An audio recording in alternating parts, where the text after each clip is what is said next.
الحمدللہ رب العالمین والصلاة والسلام علی رسولہ الکریم وعلی آلہ واصحابہ اجمعین اما بعد فاعوذ باللہ من الشیطان الرجیم بسم اللہ الرحمن الرحیم رب اشرح لی صدری ویسر لی امری واحلل عقدۃ من لسانی یفقہوا قولی۔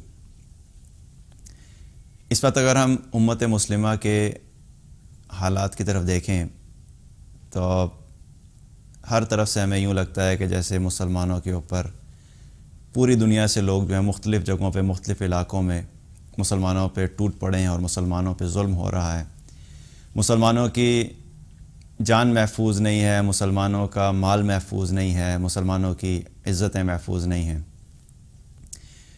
اور اس بارے میں خاص طور پہ ریسنٹلی جو حالات چل رہے ہیں پیلسٹائن کے اندر بھی، اس اعتبار سے پوری دنیا میں جو ہے مسلمان کوشش بھی کر رہے ہیں اور اپنے اپنے طور کے اوپر اس چیز کو ایڈریس کرنے کی کوشش کر رہے ہیں سوشل میڈیا کے ذریعے سے، اور جہاں جہاں پہ بھی پروٹیسٹ ہو سکتا ہے وہاں پہ پروٹیسٹ کیا جا رہا ہے تاکہ جو ظلم کیا جا رہا ہے اس کو روکا جائے۔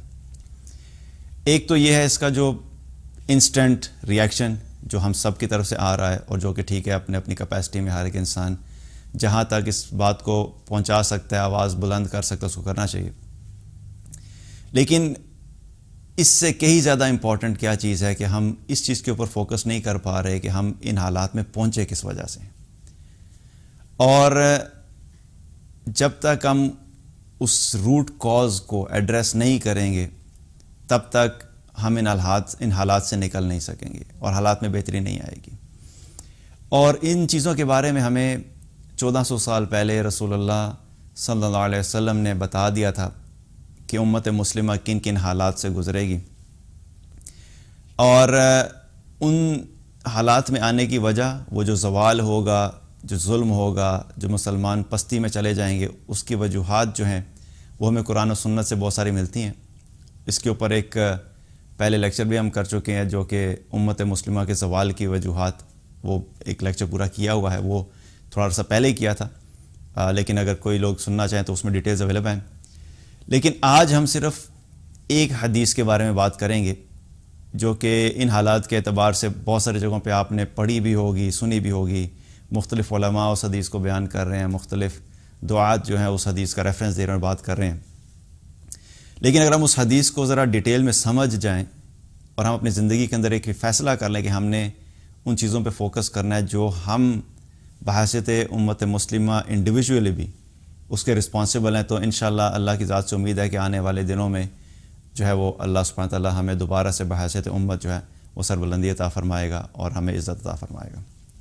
حدیث ابو داؤد کی ہے، اس کا مفہوم یہ ہے کہ نبی صلی اللہ علیہ وسلم نے فرمایا، صحابہ کے درمیان موجود تھے اور آپ نے فرمایا کہ عنقریب بہت سی امتیں تم پہ چڑھ دوڑیں گی اور ایک دوسرے کو اس طریقے سے بلائیں گی جس طریقے سے دسترخوان پہ لگے ہوئے کھانے کے اوپر لوگ ایک دوسرے کو بلاتے ہیں۔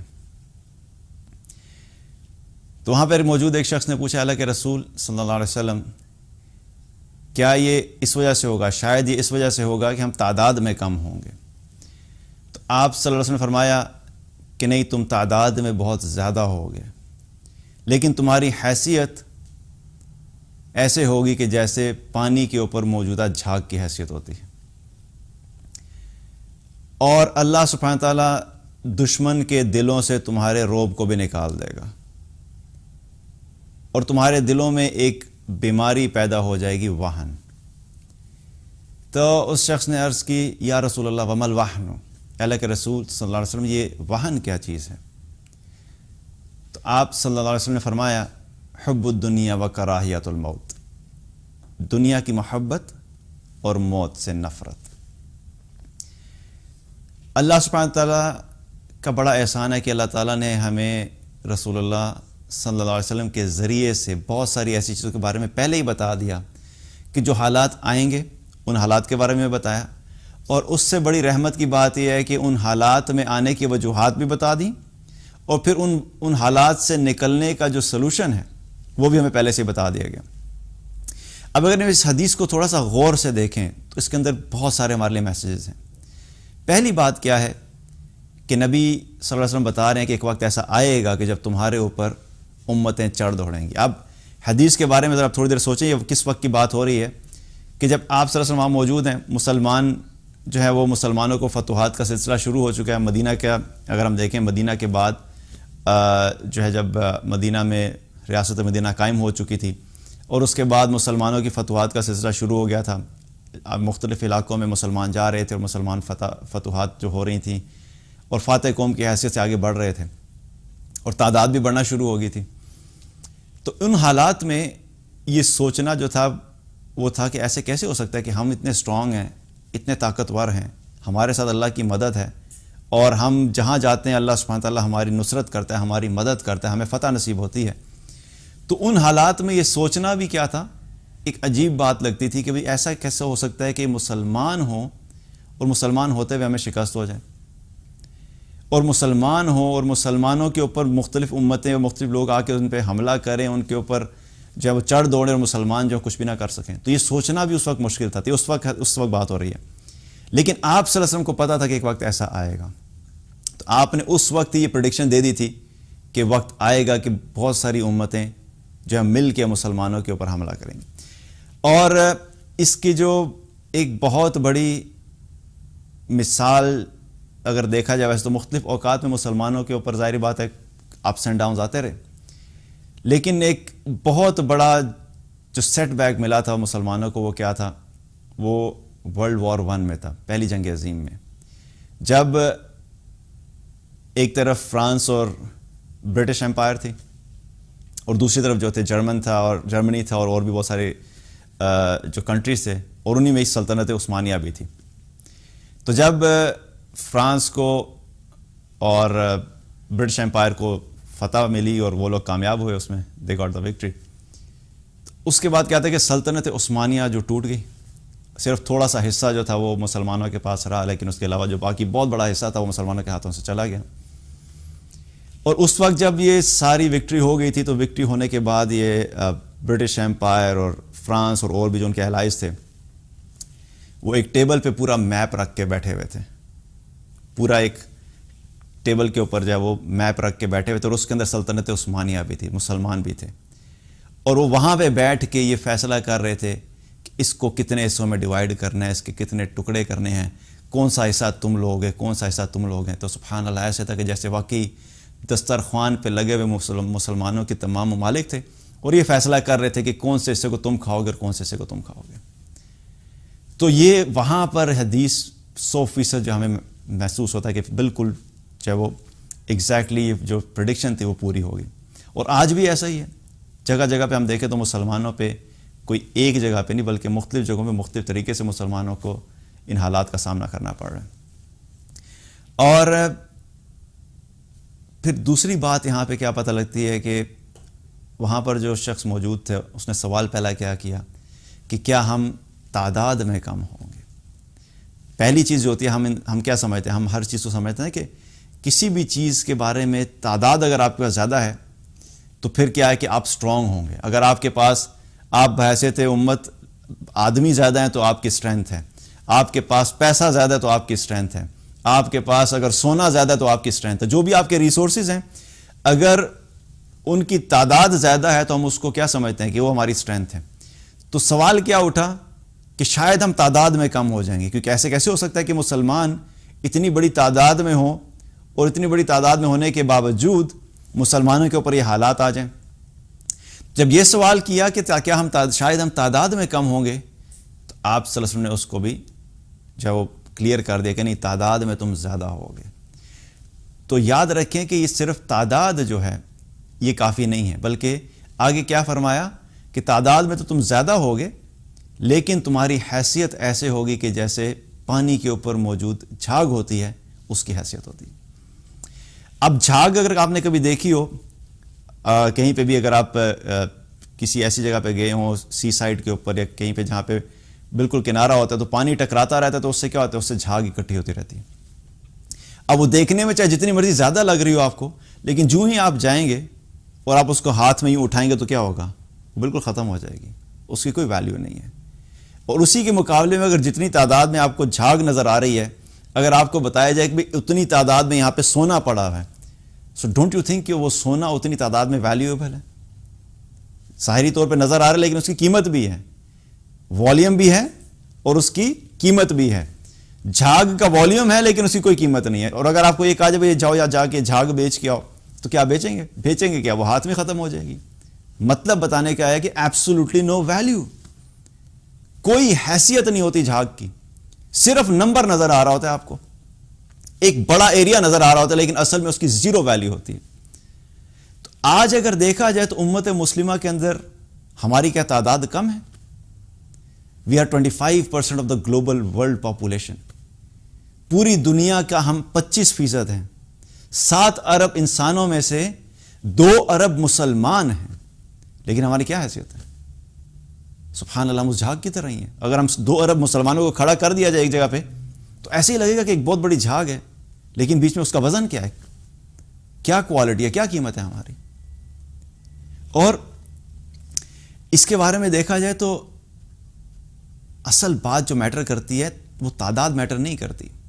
تعداد میں تو مسلمان بدر میں بھی بہت کم تھے، احد میں بھی بہت کم تھے، اور ہسٹری میں چلے جائیں تو پیچھے بہت ساری ایسی سچویشن گزری جہاں پہ بہت ہی چھوٹی سی تعداد ہوتی تھی، بہت سی چھوٹی سی جماعت ہوتی تھی، اللہ تعالیٰ اس کو فتح عطا فرما دیتا تھا۔ تو تعداد میٹر نہیں کرتی، it's not about the quantity, it's about the quality. آج ہمارے پاس اگر دیکھا جائے تو ہمارے پاس کوالٹی مسلمز نہیں ہیں، ہم ایک موب کی طرح ہیں، ہم ایک ریوڑ کی طرح ہیں کہ 2 ارب کا ایک ریوڑ ہے جس کی پوری دنیا کے اندر کوئی حیثیت نہیں ہے۔ تعداد تو بہت زیادہ ہے، اور ویسے بھی دیکھا جائے تو اللہ سبحانہ تعالیٰ کے نزدیک بھی اب یہ جو ویلیو ہوتی ہے، جو حیثیت ہوتی ہے، یہ کس وجہ سے ہوتی ہے؟ آج امت مسلمہ یہ سمجھتی ہے کہ ہمارے پاس وسائل آ جائیں گے اور پیسہ آ جائے گا اور گولڈ آ جائے گا اور آئل آ جائے گا تو ہم جو ہے وہ دوبارہ سے جو ہے نا بہت بہترین ہو جائیں گے۔ انسان کی، بلکہ مسلمانوں کی اللہ کے نزدیک جو حیثیت اور ویلیو ہے وہ کس بنیاد کے اوپر ہے؟ وہ ایمان کے اوپر ہے، وہ تقوی کے اوپر ہے، وہ اللہ کی اطاعت کے اوپر ہے، وہ اللہ کے رسول صلی اللہ علیہ وسلم کی اطاعت کے اوپر ہے۔ جو شخص ان چیزوں میں جتنا آگے ہوگا اللہ کے ہاں اس کی اتنی ہی زیادہ قیمت ہوگی۔ ایک مرتبہ ایک حدیث میں آتا ہے، آپ صلی اللہ علیہ وسلم نے فرمایا کہ قیامت والے دن اللہ تعالیٰ ایک ایسے شخص کو لے کر آئے گا جو موٹا تازہ ہوگا، یعنی دیکھنے میں بڑا ہٹا کٹا موٹا تازہ ہوگا، اور اس کو جب میزان میں رکھا جائے گا تو میزان میں اس کا وزن مچھر کے پر کے برابر بھی نہیں ہوگا۔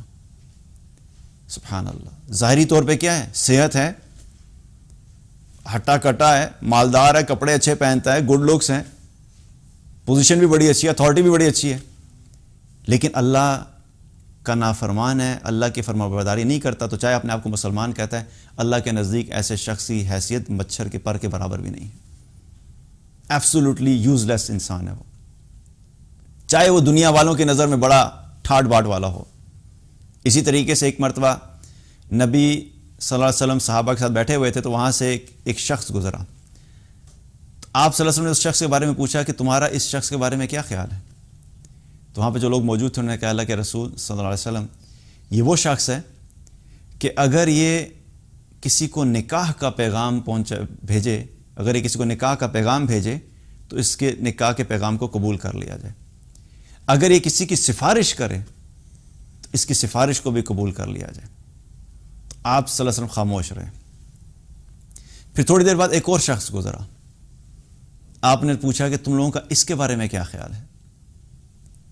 تو لوگوں نے عرض کیا اللہ کے رسول صلی اللہ علیہ وسلم، یہ وہ شخص ہے کہ اگر یہ کسی کو نکاح کا پیغام بھیجے تو اس سے کوئی نکاح نہ کرے، اگر یہ کسی کی سفارش کرے تو اس کی سفارش نہ سنی جائے، اگر یہ کوئی بات کرے تو اس کی بات کو کوئی اہمیت نہ دی جائے۔ تو آپ صلی اللہ علیہ وسلم نے فرمایا کہ وہ جو شخص پہلے گزرا تھا، اگر اس طرح کے لوگوں سے ساری دنیا بھر دی جائے تو یہ ایک شخص ان تمام لوگوں کی نسبت بھاری ہے۔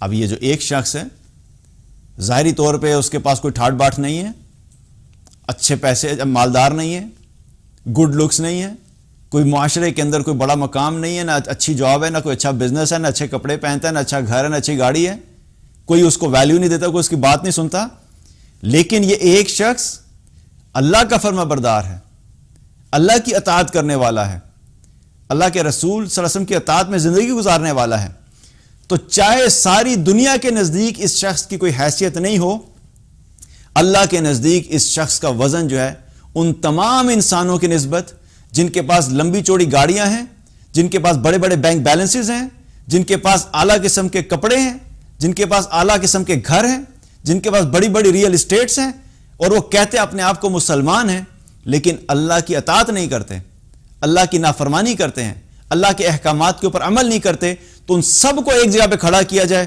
اور ایک ترازو میں رکھا جائے تو یہ ایک شخص جو ظاہری طور پہ غریب بھی ہے، کپڑے بھی اچھے نہیں ہیں، کھانا بھی اچھا نہیں ہے، گھر بھی اچھا نہیں ہے، لیکن اللہ کا فرما بردار ہے، تو ان تمام لوگوں کی نسبت اس ایک شخص کی ویلیو اللہ کے نزدیک بہت زیادہ ہے۔ یہ ہے وزن، یہ ہے وزن کسی مسلمان کا، کہ اس کا اصل وزن اس کے کپڑوں میں نہیں ہے، اس کے سٹیٹس میں نہیں ہے، اس کے گھر میں نہیں ہے، اس کی جاب میں نہیں ہے کہ وہ کسی ملٹی نیشنل کے اندر بڑا جاب کرتا ہے اور وہ ملینئر ہے، بڑا اچھا بزنس ہے۔ مسلمان کا وزن ایمان کی بنیاد کے اوپر ہے، تقوی کی بنیاد کے اوپر ہے۔ تو سبحان اللہ، تعداد کا کیا فرمایا کہ تعداد میں بہت زیادہ ہوں گے، لیکن آج ہمارا یہی حال ہے۔ آپ تعداد اٹھا کے دیکھیں تو آپ کو مسلمان 2 ارب نظر آئیں گے، لیکن 2 ارب میں سے 10% بنتا ہے 20 کروڑ۔ کیا ہمیں 20 کروڑ ایسے مسلمان ملیں گے کہ جو اللہ کے نزدیک وزنی مسلمان ہوں، اپنے ایمان کی بنیاد کے اوپر، اپنے تقوی کی بنیاد کے اوپر؟ 20 کروڑ تو چھوڑ دیں، میں کہتا ہوں 5% لے لیں، 10 کروڑ بنتے ہیں۔ پوری امت میں سے ہم 5% ایسے مسلمان کیا آج اللہ کے سامنے پریزنٹ کر سکتے ہیں کہ اللہ یہ 5% ہیں، یہ 10 کروڑ ہیں جو آپ کے دین پہ پورے کے پورے عمل کرنے والے؟ 10 کروڑ تو دور کی بات، میں کہتا ہوں چند لاکھ بھی شاید ہم نہ پروڈیوس کر سکیں۔ چند لاکھ ایسے مسلمان اگر میں 1% کروں تو وہ لاکھوں میں بنتی ہے، ہم 1% بھی نہیں پروڈیوس کر سکتے۔ تو جس امت کے پاس 1% ایسے مسلمان نہ ہوں جو کھڑے ہو کے یہ کہہ سکیں کہ واقعی، یا جن کو ہم ایز اے ایگزامپل کے طور پہ پریزنٹ کر سکیں کہ اللہ دیکھیں یہ چند لاکھ ایسے لوگ ہیں جو آپ کے پورے دین پہ عمل کرنے والے ہیں، اور جو جس طریقے سے آپ نے قرآن اور حدیث میں بتایا تھا کہ ان کی زندگی گزارنی چاہیے، اس طریقے سے زندگی گزارتے ہیں۔ ہمارے پاس چند لاکھ مسلمان ایسے نہیں نکلیں گے، تو سبحان اللہ، آج پھر ہم کیا ایکسپیکٹ کرتے ہیں؟ حدیث میں بڑا واضح پتہ لگ گیا، تعداد میں بہت زیادہ ہو گئے، آج ہم اسی جھاگ کی طرح ہیں اور ہمیں نظر آ رہا ہے، and there is nothing we can do about it. اس کے بعد پھر اگلی چیز کیا فرمائی کہ اللہ تعالیٰ دشمن کے دلوں سے تمہارا روب نکال دے گا۔ کوئی بھی انسان ہوتا ہے نا، اس کی کچھ سٹرینتھس ہوتی ہیں۔ آج ہم اپنی سٹرینتھس جب بات کرتے ہیں، یا کسی انڈیویجول کی سٹرینتھ کی بات کرتے ہیں، کسی بھی شخص کی سٹرینتھ کی بات کرتے ہیں، ہم کیا کہتے ہیں؟ ہی از اے ویری اسٹرانگ پرسن۔ پہلی چیز کیا آتی ہے؟ ہمیں نظر آتا ہے مال اس کے پاس زیادہ ہوتا ہے، اس کے پاس گاڑیاں اچھی ہیں، اس کا بینک بیلنس اچھا ہے، وہ ٹاپ 10 کے اندر یا ٹاپ 50 کے اندر وہ لائے کرتا ہے globally financial point of view سے۔ ہم یہ سٹرینتھ دیکھتے ہیں، لیکن کسی انسان کی سٹرینتھ میں سے کچھ ٹینجیبل چیزیں ہوتی ہیں اور کچھ ایسی چیزیں ہوتی ہیں جو ٹینجیبل نہیں ہوتی، جن کو آپ دیکھ نہیں سکتے، محسوس، جن کو آپ کاؤنٹ نہیں کر سکتے۔ اخلاق کیا ہے؟ وہ انسان کی سٹرینتھ ہے، لیکن آپ اخلاق کو کدھر ڈالیں گے؟ آپ کتنا کلو اخلاق ہے یا کتنے پاؤ اخلاق ہے؟ اسی طریقے سے روب جو ہے، روب کو آپ دیکھ نہیں سکتے، لیکن روب اتنی بڑی مسلمانوں کی سٹرینتھ تھی کہ اس روب کے بارے میں صحیح مسلم کی روایت ہے، آپ صلی اللہ علیہ وسلم نے فرمایا کہ اللہ تعالیٰ نے 6 چیزیں مجھے ایسی عطا فرمائی دوسرے انبیاء کی نسبت، ان میں مجھے فضیلت عطا فرمائی ہے، اور ان میں سے ایک چیز آپ نے فرمائی وَنُصِرْتُ بِرُعْبٍ، کہ اللہ تعالیٰ نے روب کے ذریعے سے دشمن کے مقابلے میں میری مدد فرمائی۔ یہ روب ایسی چیز ہے کہ اللہ سبحانہ تعالیٰ جب بھی کہیں پہ مسلمانوں کا مقابلہ ہوتا تھا اپنے جو ہے کفار کے ساتھ، تو اللہ تعالیٰ کیا کرتے تھے؟ دشمن کے دل میں مسلمانوں کا روب ڈال دیتے تھے۔ اب وہ روب کیا ہے؟ اب چاہے مسلمان کم بھی ہوتے تھے تعداد میں، لیکن ان کے کم ہونے کی وجہ سے اللہ سبحانہ تعالیٰ روب ڈال دیتا تھا دشمنوں کے دل میں، تو جب دشمن کے دل میں روب ڈال جاتا تھا تو وہ تھوڑے بھی تعداد میں کیا ہوتے تھے، وہ کافی ہوتے تھے. لیکن یہ روب کہاں سے آ رہا ہے؟ یہ اللہ ڈال رہا ہے. اور اس روب کو کون نکال رہا ہے؟ یہ اللہ نکال رہا ہے. تو پھر آج ہمیں دوبارہ اگر اپنے اسٹرینتھ کو لینا ہے تو کہاں سے لیں گے؟ ہم اللہ سے لیں گے. لیکن اللہ سے اگر ہم یہ اسٹرینتھ لینا چاہتے تو ہم اپنی زندگی کو تو دیکھیں.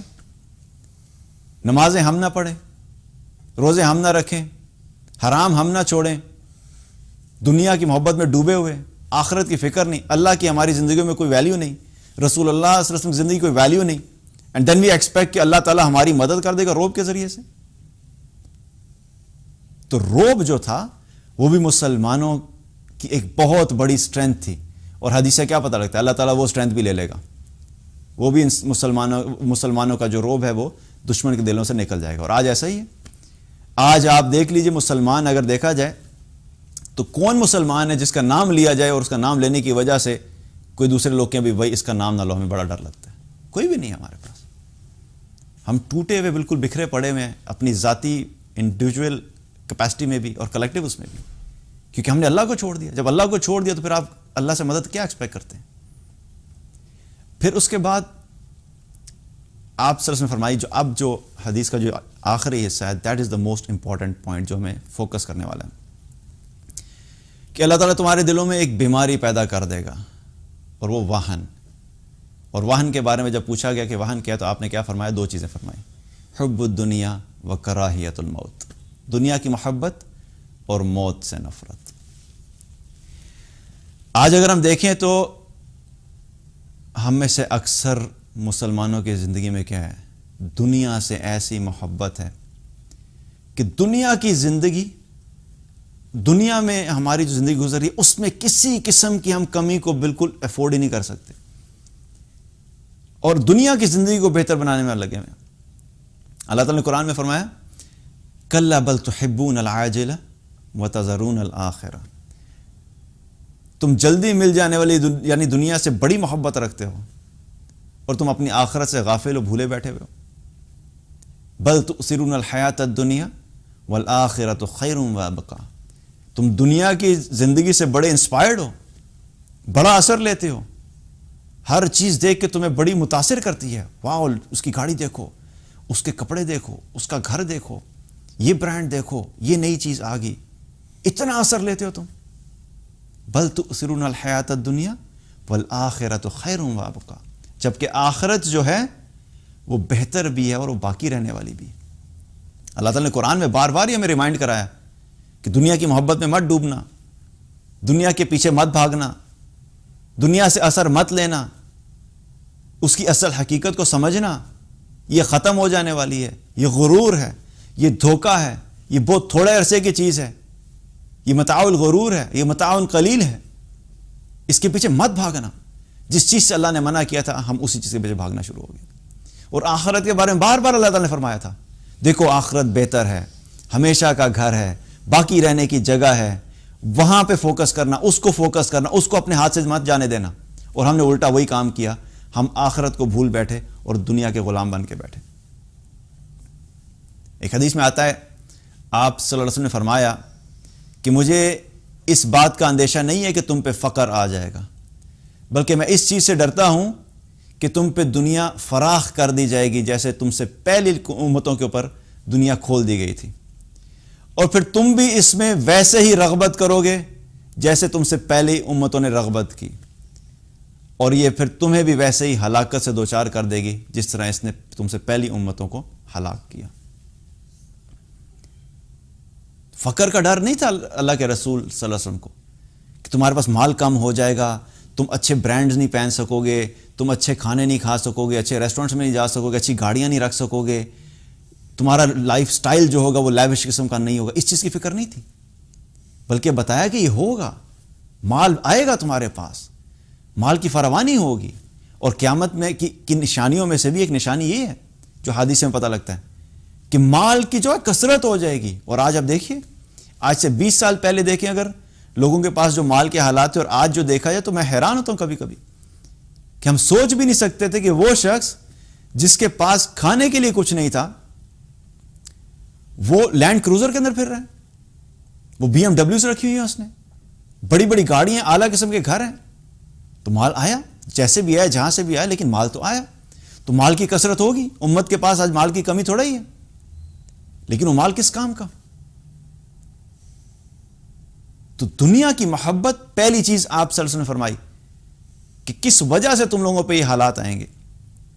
اور اگر اس کو نیچے سے شروع کیا جائے حدیث کو سمجھنے کے اس اعتبار سے، تو آپ یوں سمجھ لیجئے کہ یہ دو کام ہم کریں گے، دنیا کی محبت اور موت سے نفرت، تو ان دو کاموں کی وجہ سے تم پہ یہ سب چیزیں آئیں گی.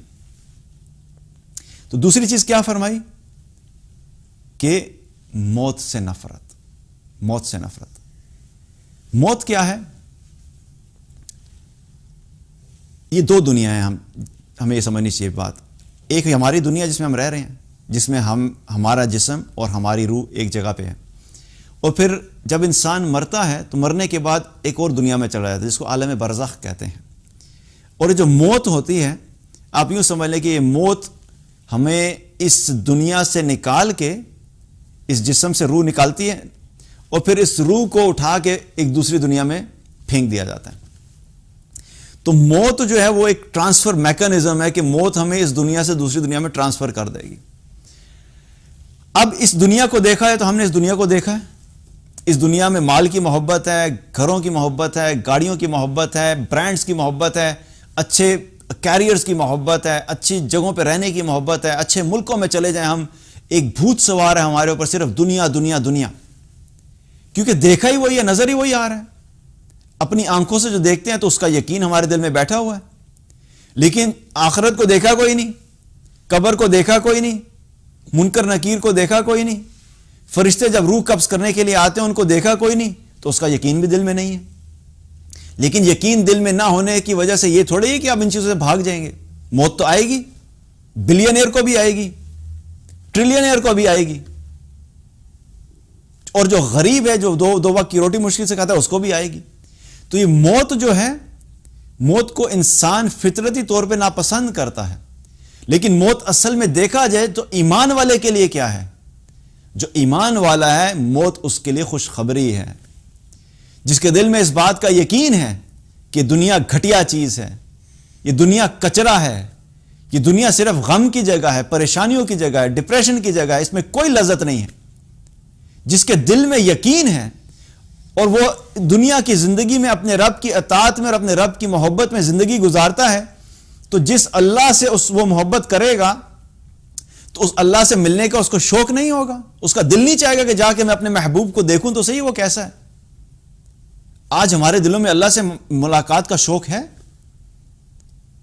ایک حدیث میں آتا ہے، آپ صلی اللہ علیہ وسلم نے فرمایا، جو شخص بھی اللہ سے ملاقات کو پسند کرتا ہے اللہ تعالیٰ اس سے ملاقات کو بھی پسند کرتا ہے، اور جو شخص اللہ تعالیٰ سے ملاقات کو ناپسند کرتا ہے اللہ تعالیٰ بھی اس سے ملاقات کو ناپسند کرتا ہے. اللہ سے ملاقات کیسے ہوگی اور کب ہوگی؟ موت کے بعد ہوگی. تو کیا واقعی ہم اپنے آپ سے پوچھیں، آج ہم تیار ہیں، ہم اللہ سے ملاقات کرنا چاہتے ہیں؟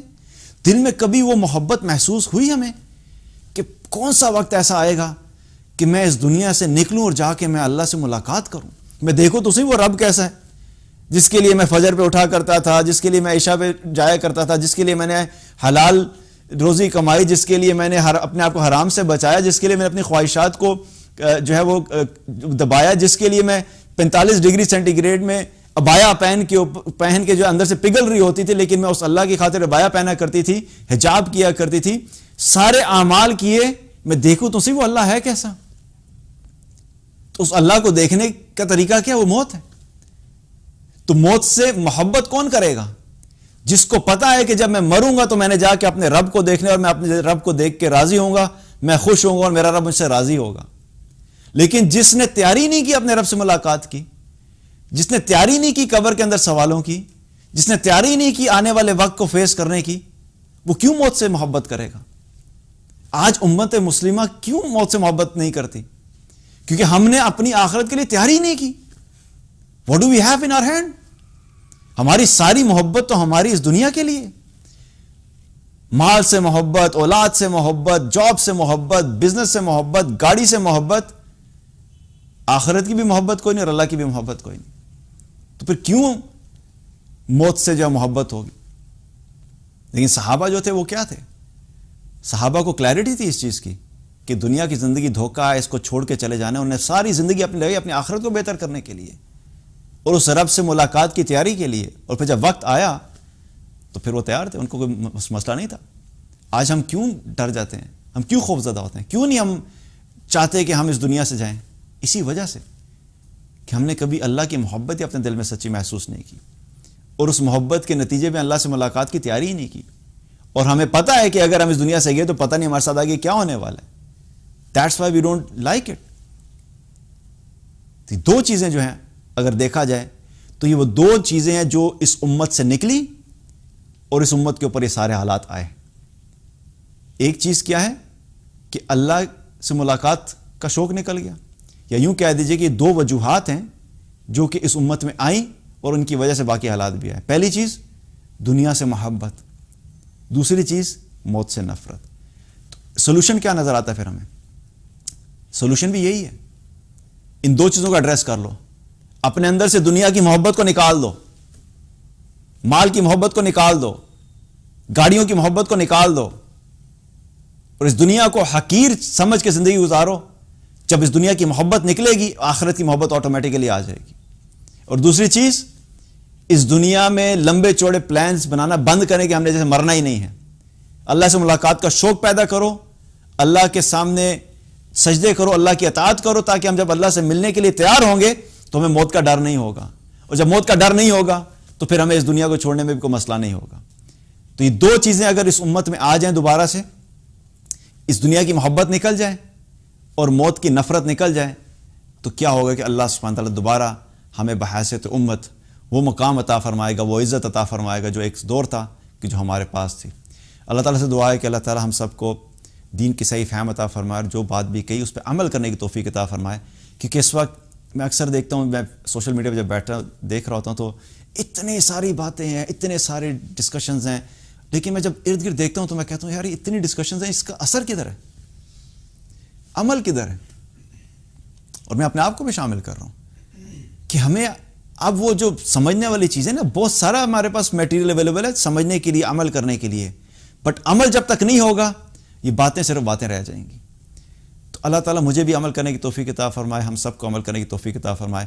پوری امت پہ جو اس وقت حالات ہیں، اللہ سبحانہ تعالیٰ اپنی عافیت کا معاملہ فرمائے، جان مال عزت آبرو کی حفاظت فرمائے، اور ہم سب کو بحیثیت امت جاگنے کی توفیق عطا فرمائے، عقل کی توفیق عطا فرمائے، تاکہ ہم ان تمام چیزوں کو اپنی زندگی کا حصہ بنا سکیں جن کے بارے میں اللہ اور اللہ کے رسول صلی اللہ علیہ وسلم فرمایا کہ یہ تمہاری دنیا اور آخرت کی زندگی کے لیے عزت کا سبب بنیں گی، تاکہ ہم ان کو اپنائیں اور اللہ تعالیٰ ہمیں دنیا میں بھی عزت عطا فرمائے اور آخرت میں بھی عزت عطا فرمائے. بارک اللہ علیہ ولکم. السلام علیکم ورحمۃ اللہ وبرکاتہ.